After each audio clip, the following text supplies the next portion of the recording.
तो उस बोझ को लेकर कब तक चलेगा। ये मेरी मजबूरी हो गई कि जो कृत्य मैंने किया ही नहीं, जो काम मैंने किया ही नहीं, उस बोझ को लेकर मैं कब तक आगे बढ़ सकता हूं। क्योंकि जिस तरह से शुरुआत में मुझे भरोसा दिलाया गया था कि आप चिंता मत करो, सुप्रीम कोर्ट तक जाएंगे, जो व्यक्ति ये बात करते थे आज उन्होंने इस केस से संबंधित बात तक करना बंद कर दिया। तो ऐसे में मैं क्या करूंगा। पिछले 3 वर्ष से लगातार प्रताड़ना झेल रहा हूं, कभी 8 घंटे, कभी 9 घंटे, कभी 5 घंटे, कभी 10 घंटे। ऐसे ऐसे सवालों के जवाब मैं देता हूं, और जिसने आज तक जो कहा, जो निर्देश मिले, सिर्फ उन्हीं की पालना की। लेकिन आज इस स्थिति में पहुंच गया हूं कि मैं इस प्रताड़ना को और इस मानसिक टॉर्चर को मैं और मेरा परिवार क्यों बर्दाश्त करें।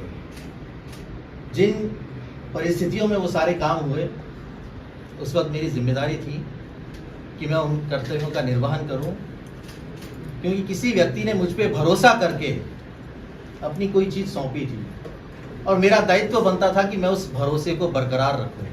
और मैंने वो आज तक किया भी। मैंने पूरी तरह से उस भरोसे को बरकरार रखा, उसे बनाए रखा। आज तक आप सभी के सामने ये कहता रहा कि ये सारी की सारी जो घटनाएं हैं, ये जो ऑडियो क्लिप्स हैं, ये मुझे सोशल मीडिया के माध्यम से मिले। जब भी आप लोगों ने मुझसे पूछा या किसी भी जांच एजेंसी ने मुझसे पूछा, मैंने हर बार एक ही जवाब दिया कि सोशल मीडिया के माध्यम से मुझे ये क्लिप्स मिली। लेकिन वास्तविकता ये नहीं है। वास्तविकता ये है, 16 जुलाई 2020 को शाम को कुछ ऑडियो क्लिप्स वायरल हुई आपके माध्यम से, क्योंकि मैंने अपने फ़ोन नंबर 9829620202 से आप सभी मीडिया के साथियों को वो ऑडियो क्लिप्स भेजी थी।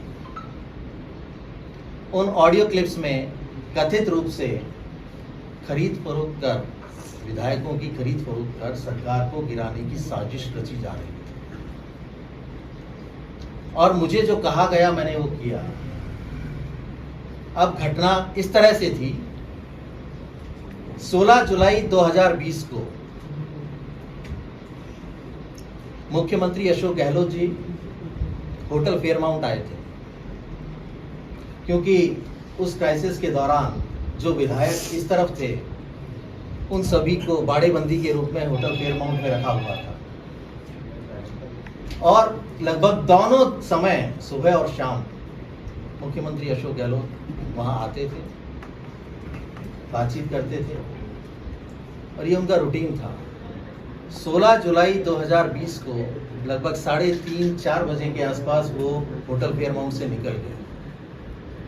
उनके जाने के 1 घंटे बाद उनके पीएसओ रामनिवास का मेरे पास कॉल आया कि आप तुरंत आइए मुख्यमंत्री निवास, मुख्यमंत्री जी आपको बुला रहे हैं। मैं वहाँ से 10 मिनट बाद निकला और सीधा मुख्यमंत्री आवास पहुँचा। चूँकि कूकस बड़ी दूरी पे स्थित है, आने में लगभग 1 से 1.5 घंटा लगता है। उस दौरान भी मेरे पास 3 से 4 बार रामनिवास के फ़ोन आए कि आप अभी तक पहुँचे नहीं। मैं तुरंत जब वहाँ पहुँचा तो मैंने देखा कि पिंक हाउस के चैम्बर में मुख्यमंत्री अशोक गहलोत मेरा इंतजार कर रहे हैं। जैसे ही मैं वहां पहुंचा, इस वाक्य को नोट कीजिएगा सभी, जैसे ही मैं वहां पहुंचा, मुख्यमंत्री अशोक गहलोत ने मुझे ये पेन ड्राइव और एक ये टाइप पेपर दिया। इस पेन ड्राइव में वो तीनों ऑडियो क्लिप्स थी जिसको मैंने आप सभी के माध्यम से जनता तक पहुंचाया।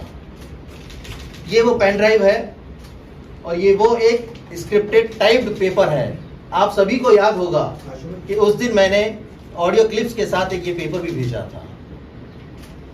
इस पेपर में कथित रूप से गजेंद्र सिंह शेखावत जी, जो तत्कालीन केंद्रीय मंत्री थे, दिवंगत हमारे विधायक भंवरलाल शर्मा जी, और एक कोई संजय जैन, इन तीनों की बातचीत का हवाला दिया गया था।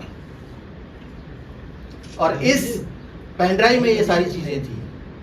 पेन ड्राइव और ये पेपर देकर मुझे कहा कि तुरंत जाइए और मीडिया को ये ऑडियो क्लिप्स सर्कुलेट कर दीजिए।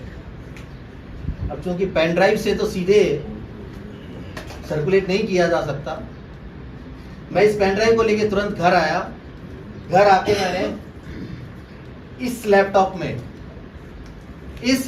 में इसको ट्रांसफर किया।